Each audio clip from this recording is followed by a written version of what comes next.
Ayan, magaan lang naman yan kahit isang tao kaya kayang buhatin yan.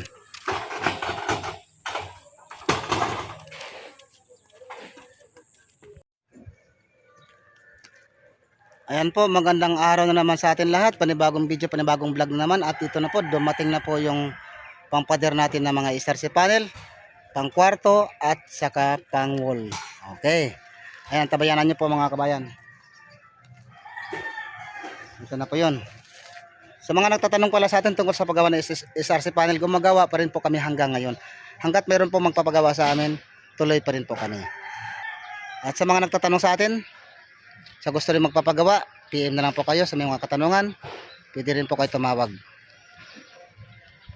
Kung may nakita kayong hollow block na may order kami hollow block para naman doon sa pader na yan, sa pagitan ng bahay na gagawin namin. Ayan, nakita nyo, para doon yan.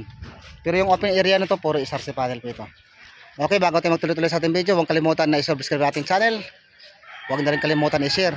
At ipindutin na rin ang notification bell para updated kayo sa tuwing may upload tayo ng mga video. Huwag na po natin patatagalin at start na po tayo.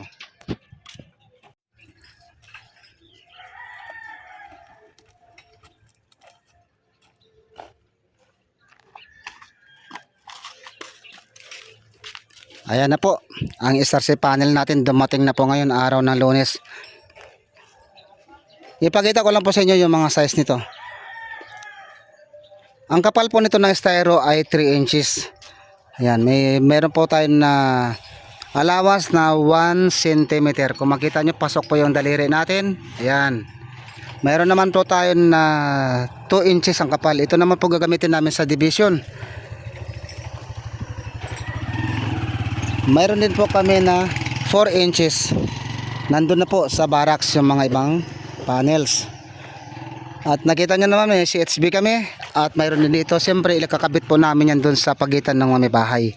Kasi hindi naman po pwede na pag may pader na po ay kakabitan natin ng SRC panel. Kasi gawa ngang hindi rin natin mapalitadahan ang likod nyan. Kaya po kailangan po natin ng CHB. Ito naman po ang kasama nyan. May mga konektor naman po tayo. Dumating na po mga konektor natin. Yan, mga angle mesh po ito. Ito naman po yung U-mesh. Ito na po isusuklob dito sa part na to. Mayroon po tayong flat mesh andun sa mga dugtungan naman. Siyempre nakaabang na po tayo dyan para sa pagkabitan ng SRC panel. Ang tabayanan nyo po mga kabigan pagka nakabit na po namin ito. At sa mga nagtatanong nga pala sa atin tungkol sa paggawa ng bahay gamit po ay panels, tuloy-tuloy pa rin naman ang gawa namin. Depende naman po sa nagpapagawa sa amin kung SRC panel ba o CHB. May lugar man po kasi na malayo po talaga ang bilihan, kaya ang iba hindi na po makapagbili ng SRC panel, kaya napilitan na lang po na hollow block. Pero siyempre kung sa katipiran ang hanapin nyo, mas malaki ang katipiran nyo dito sa SRC panel. Kung ikumpara nyo naman, lahat ay puro hollow block. Mantakin nyo naman pag hollow block, magpalaman pa kayo, magpalitada rin kabilaan. Hindi tulad sa panels na pagka oras na naitayo mo na yan ay puro palitada ka na lang, ribokada ka muna bago mo papantayin. May mga nagtatanong din sa atin sa ibang lugar, mayroon pa nga sa Davao. Ang nagtatanong na po sa atin, Luzon, Visayas, Mindanao na po ang nagtatanong sa atin tungkol sa SRC panel.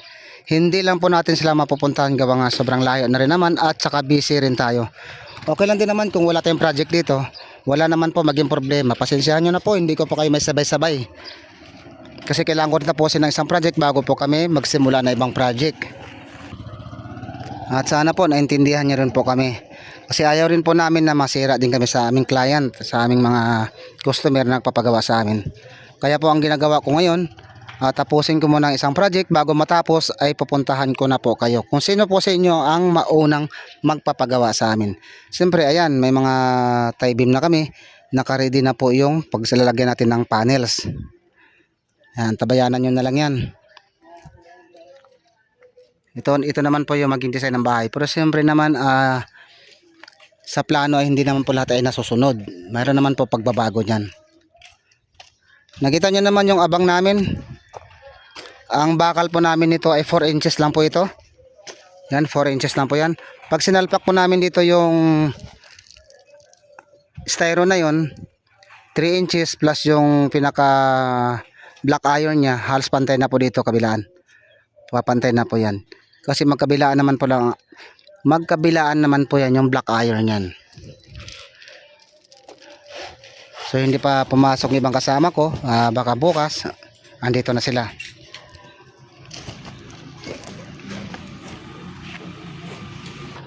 At ipapaliwanag ko lang po sa inyo kung ano po ang benepisyo ng SRC panel. Ang SRC panel po, number 1 po ito, panlaban po ito sa lindol. Ito na po yung panlaban sa sinasabi nilang the big one. Magkauga-uga man pong bahay nyo, magkalindulan man, wala pong babagsak sa inyo na malaki. Siguro normal lang kung may maliliit. Kasi sa pagitan ng butas na ito, 2 inches lang po ito. Kung nakikita nyo ang pagitan yan. Kaya sa dami ng mga black iron na yan, wala pong babagsak sa inyo. Subok na po namin ito. Sa dami na po na ginawa namin. At sa ma-research nyo naman yan sa YouTube. Hindi lang po kami ang gumagawa nito, marami. Mga architect, engineer, mga tulad sa amin nagbablog pagdating sa SRC panel. Makikita nyo sa aking mga video na ilang years na. Sa ngayon po, kung tutusin, may kasabay po ito. Mayroon pa po sa Quezon City. Pasensya na po kayo sir kung di ko kayo mapuntahan dyan. Gawa ng hindi pa po kami dito nakapwesto ng bahay. Kailangan namin maipwesto muna ng maayos. Pag naitayo na namin at malapit na po kami matapos, kung makapag-antay kayo, wala pong problema. Pero kapag nagmadali naman po kayo, kung sino man po nagko-comment sa amin, pwede nyo naman po ipapagawa sa iba na marunong din na magkabit ng ganito. Bukod dyan sa benepisyo na para sa lindol, soundproof at waterproof. Siyempre ang kailangan pa rin natin dito, para hindi naman po tumagos ang masyado yung tubig, may ginagamit naman po tayo na pang waterproof na pintura panlabas ng bahay. Kaya yan po ang kinakabit namin. At maraming klase po yan, magkaiba-iba po yan. Kaya antabayanan nyo po ito pagdating po ng oras na ipatayo na po namin yung SRC panel namin. Okay. At marami po pong kaganapan dito. Marami po pong mangyayari dyan sa gagawin namin. Kung ano po ang maging forma talaga ng bahay na to. Antabayanan.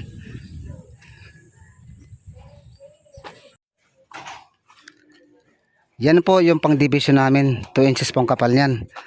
Nandun na po yung 4 inches. Naharangan na. Mga 3 inches. Ayun sa dulo, ang 4 inches yan. Ingat-ingat kayo dyan kasi matalas yan. Ito matalas po, ito yung mga pinagputulan. Ito yung 3 inches namin mga bayan. Yan naman po ang 4 inches.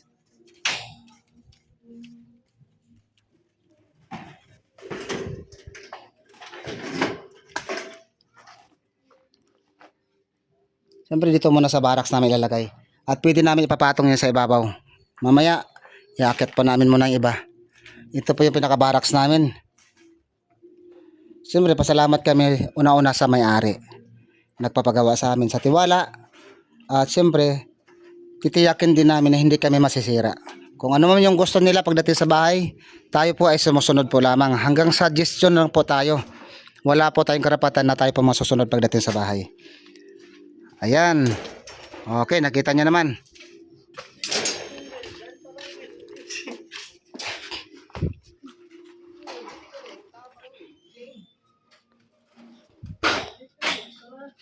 Ito po yung talagang masasabi nyo na wala kayong pangamba magkalindulan man.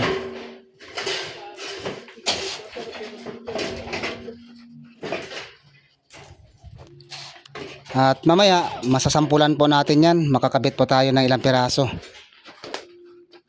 Pag na final na po ng may-ari kung ano po ang maging forma ng mga pader. Ayan. Nakita nyo naman yung ano namin. Sa materials wala naman kaming problema. Andyan sa mga simento, buhangin, graba. Kung ano man kailangan namin. Yan sa tapat may ginagawa nga rin dyan. Ayan, nakita nyo naman.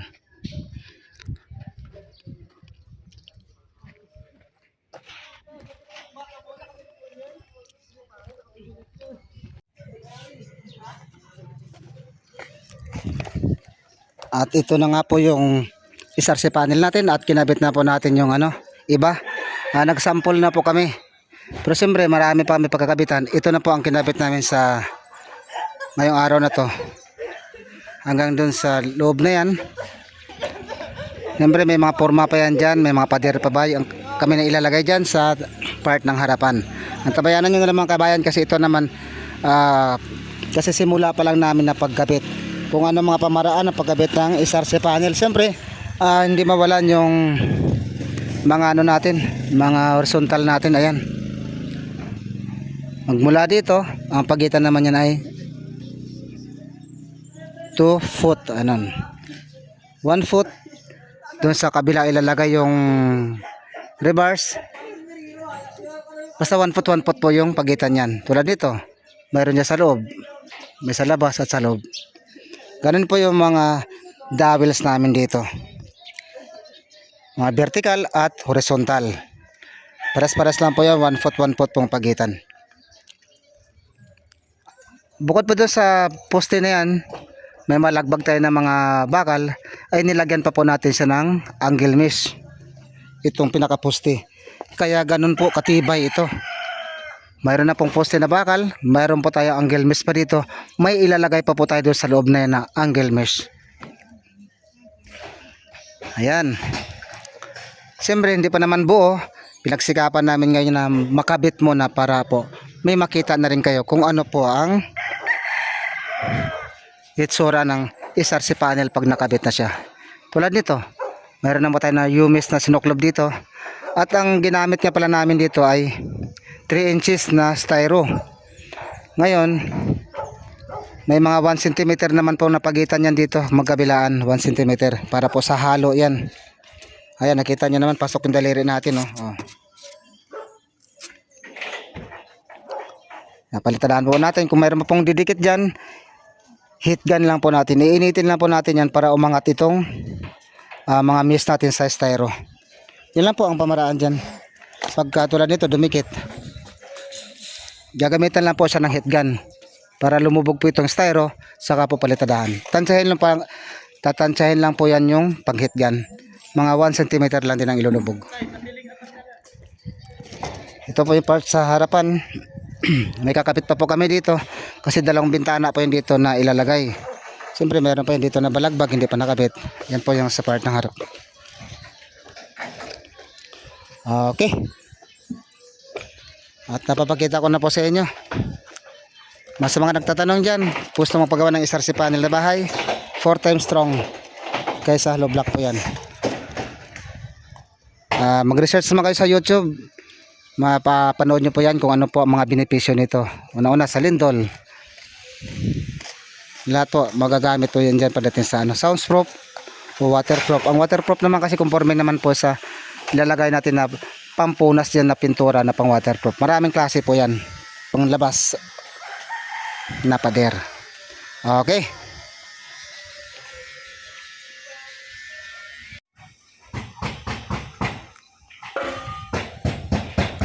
Ayan na po, nakikita nyo na ang kinabit namin. Ayan, sa mga dugtungan, meron na po tayo nilagay na flat mesh. Bukod sa mga bakal na nilagay natin din, mga horizontal. Magkabilaan po yun, ang pagitan nito ay 1 foot 1 foot. Ibig sabihin, mula dito hanggang sa loob na yan, maglalagay kami ng bakal, 1 foot lang po yan. Pag mula sa loob hanggang sa labas naman, 1 foot din. So ito na po yung maging kalabasan ng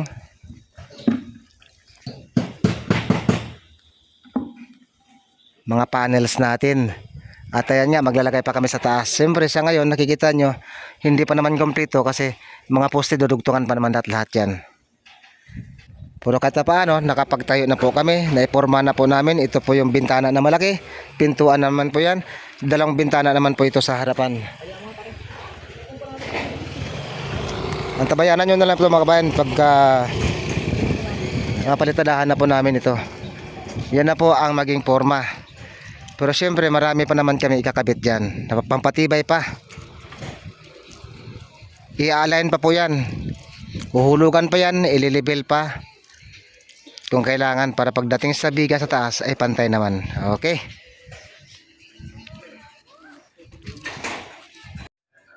Ayat na po. At ayan na po. Napapaliwanag ko na sa inyo ang benepisyo niya ng SRC panel. Sa gusto magpagawa dyan, PM na lang po kayo.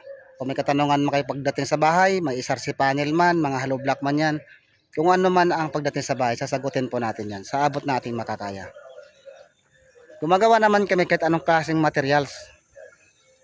Kung ano man gusto nyong materials ikakabit po namin. Okay. At bago nga pala tayo matapos sa ating video, huwag nyo kalimutan na i-share ang video natin mga kabayan sa hindi pa nakakalam para mas maintindihan nila. At huwag na rin kalimutan na i-subscribe yung channel natin, Romeo Mindanao TV. Sa aking Facebook ay Romeo Hongko. Sa akin namang kaibigan sila Kataw Vlog, pa-support na rin. Ayan, kita nyo na. Tabayanan nyo na lang pag naitayoon natin. Okay, para updated kayo sa tuwing upload tayo mga video, huwag kalimutan na pindutin ang notification bell para lagi kayong una sa ating video na i-upload. Okay, huwag na po natin patatagalin, hanggang dito lang muna ang video natin mga kabayan, at magandang araw sa inyo lahat. Okay, bye bye.